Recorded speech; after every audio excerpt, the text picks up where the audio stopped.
जय श्री राम। स्वागत करते हैं आप सभी दर्शकों का अपने इस सेकंड चैनल में, पाक हिंदू मूवीज रिएक्शन चैनल। कैसे हैं आप सभी लोग? उम्मीद करते हैं आप सभी लोग ठीक होंगे। अब हम देखने वाले हैं नीलकंठ वर्णी जी के सीजन 5 का लास्ट पार्ट। तो पहले हम पार्ट देख लेते हैं, उसके बाद फिर बात करते हैं। बने रहे हमारे साथ इस पार्ट के एंड तक। चलो जी।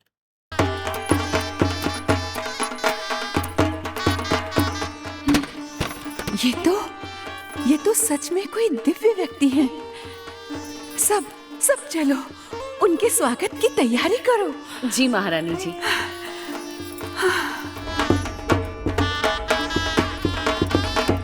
पूरी भर के गांव वाले वो देखने आए। और सुनो, राजकुमारी ईला और सुशीला को भी बुला लो। जरूर महारानी जी।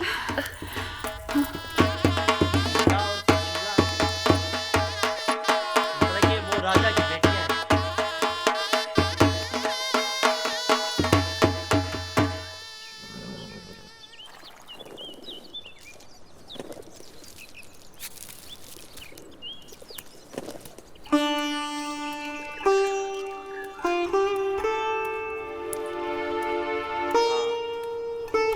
दोनों बेटियां।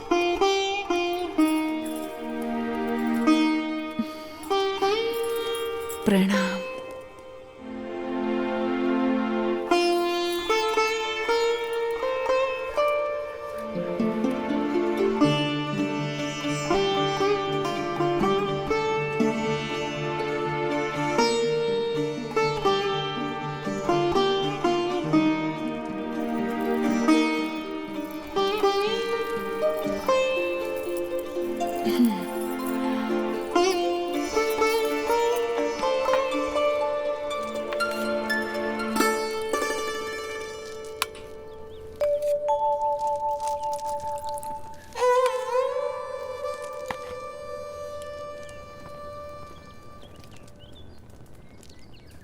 जो उनके पास शीला लेख है ना, उनको पहले मतलब कि वर्णी जो जी, भी भोजन होता है वो उनको पहले हमारे देना राजा धर्म पालन के आग्रही है और उसके फलस्वरूप उनके ऊपर ईश्वर की इतनी कृपा है कि उन्हें इतनी प्रतिष्ठा, इतना मान सम्मान, इतनी धन दौलत, इतना वैभव, ऐसा श्रेष्ठ भोजन, सब कुछ प्राप्त है। धर्म का संबंध केवल धन दौलत, पद प्रतिष्ठा, मान सम्मान, बाह्य वैभव और बाह्य व्यक्तित्व से नहीं, किंतु आंतरिक प्रतिभा से है। सही बात।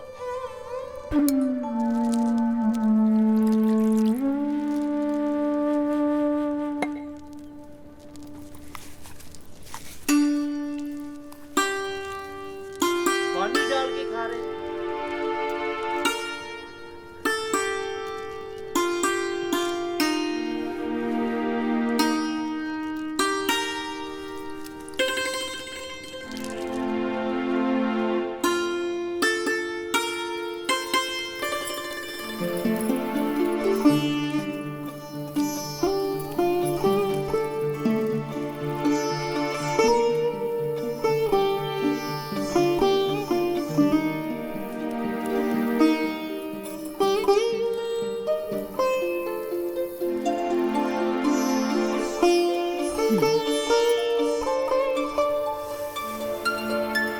प्रभु, हमारा कोई पुत्र नहीं है। उस बात से मैं चिंतित रहती थी, पर अब आपके आने से मेरे पुत्र की कमी पूरी हो गई। अब आप यहीं रुक जाइए। आपके पूर्व जन्मों के संस्कार हैं और आपका भक्ति भाव भी है, इसीलिए मैं यहाँ आया हूँ। और आपकी तरह और कई मुमुक्षुओं को भी मुझे मिलना है।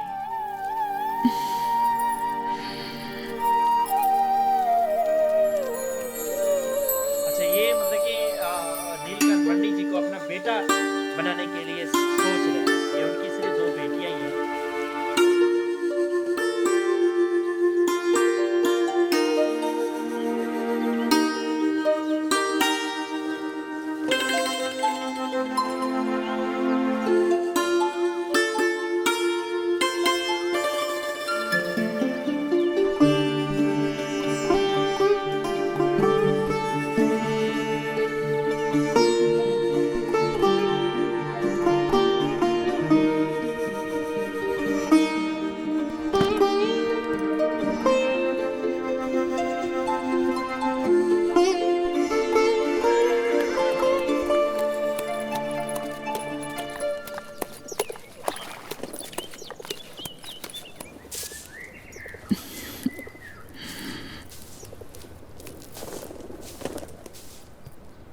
मन ही मन में बड़ा मुस्कुरा रही हो। क्या सोच रही हो? सोच रही हूँ नीलकंठ वर्णी कितने महान व्यक्ति हैं, सरल जीवन और उच्च विचार। और हमारी ईला और सुशीला भी कितने भक्तिभाव से उनकी सेवा में जुड़ गई हैं।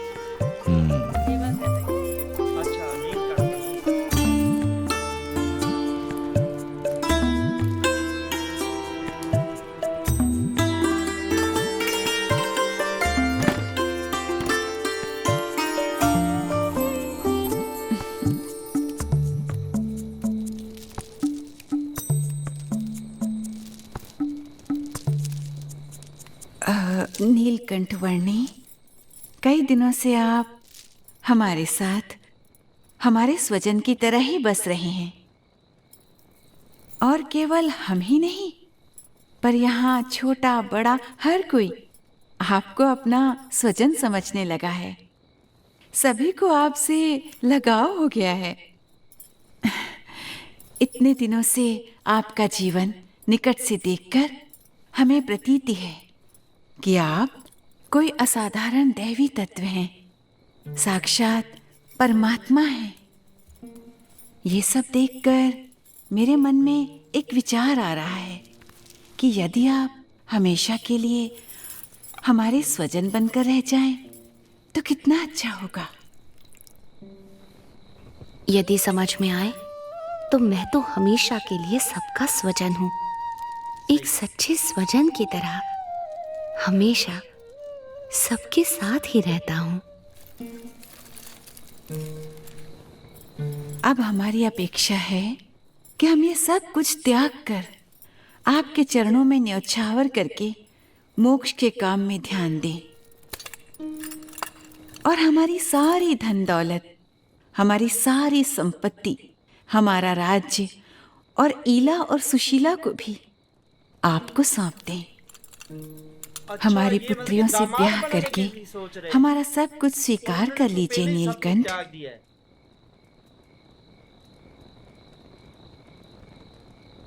आप तो साक्षात परमात्मा हैं। आपसे अच्छा पति हमारी पुत्रियों को कहाँ मिलेगा? माते, जो सबका स्वजन है उसे केवल अपना बना लेना चाहती हैं। मैं आप सबको सारे बंधनों से मुक्त करना चाहता हूँ, और आप मुझे ही ये सब बंधनों में बांधना चाहती हैं। बेटा, अभी जवानी फूटी नहीं है, इसलिए ऐसी बातें कर रहे हो।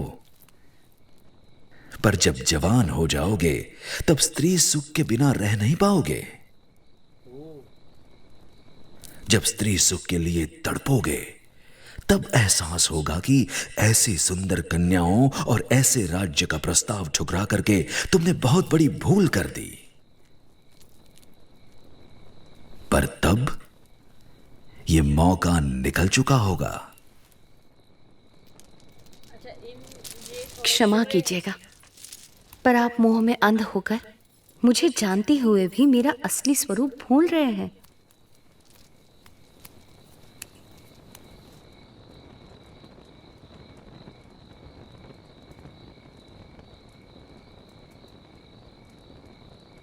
यही तो माया का प्रभाव है कि जो परमात्मा की उपस्थिति में भी आपको परमात्मा का सुख लेने नहीं देता है। सही बात है। और ऊपर से साक्षात परमात्मा में भी माया का भाव लाकर रख देता है।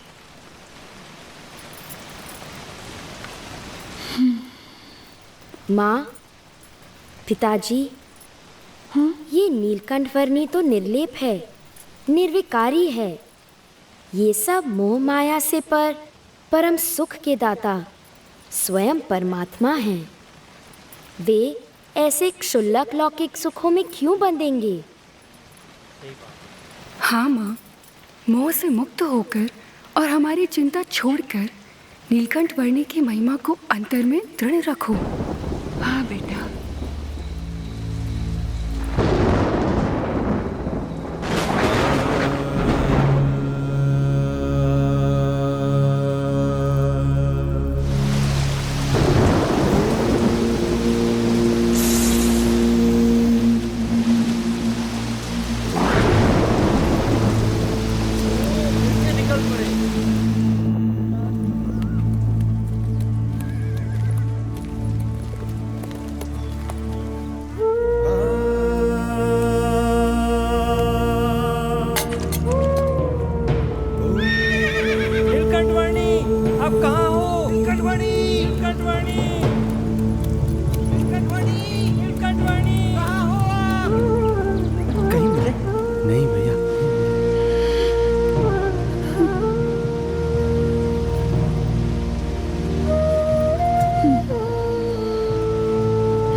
क्या हुआ?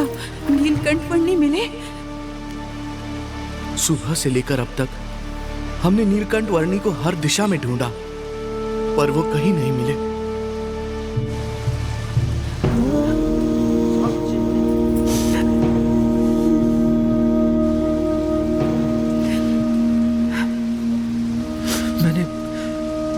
मैंने दूर दूर तक ढूंढा, पर नीलकंठ वर्णी नहीं मिले।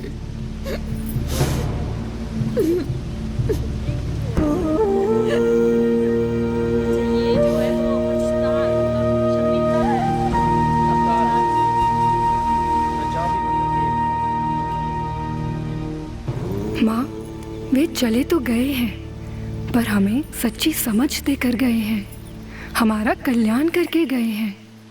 उन्होंने कहा था ना कि उन्हें तो अभी अनेक मनुष्यों का कल्याण करना है।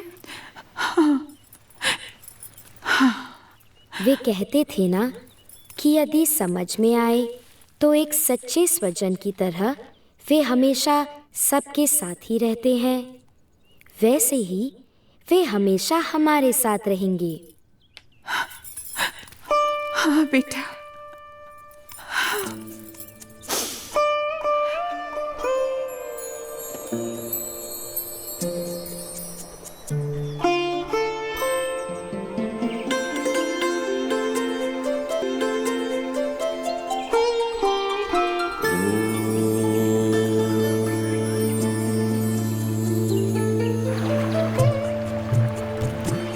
हर एक को हर बंधन से मुक्त करके परम कल्याण के मार्ग पर प्रेरित करने के लिए जिनकी ये कल्याण यात्रा थी, वो नीलकंठ वर्णी किसी भी प्रकार के मायिक बंधनों में बंधकर कैसे रह सकते थे। सही बात। अपनी कल्याण यात्रा को अविरत रखते हुए नीलकंठ वर्णी बढ़ चले वंशीपुर से मुक्तिनाथ की ओर।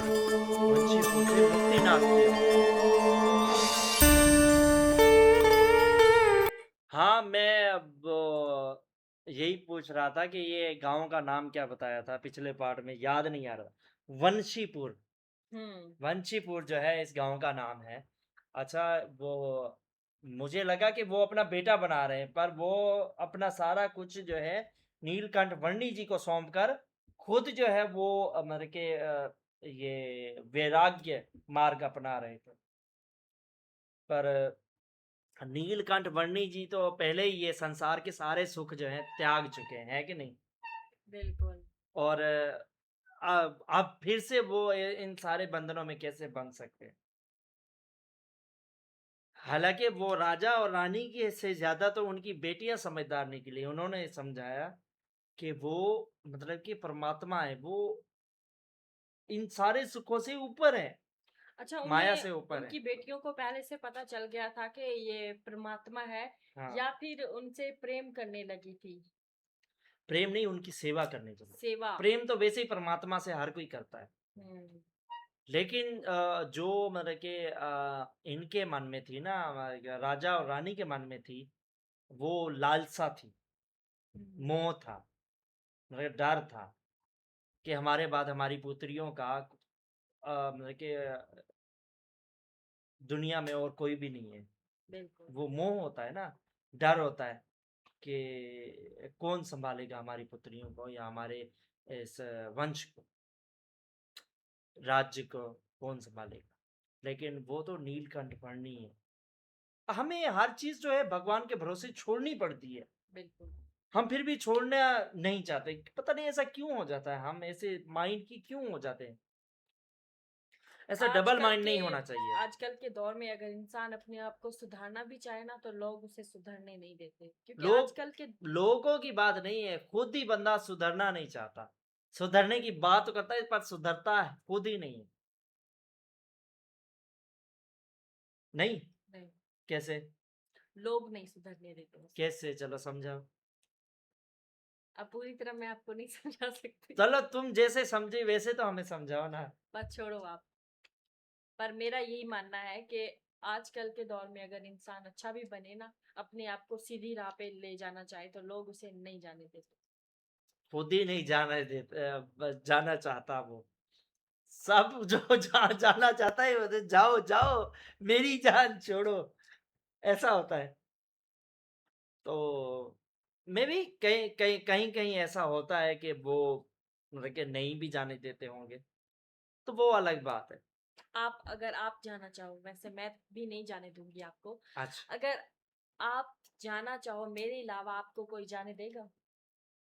हाँ, जैसे कि ये नीलकंठ वर्णी जी मतलब सब चीजों से इन्होंने मुक्ति पा ली, हाँ। लेकिन अपने भैया और भाभी से आज्ञा तो नहीं ली ना।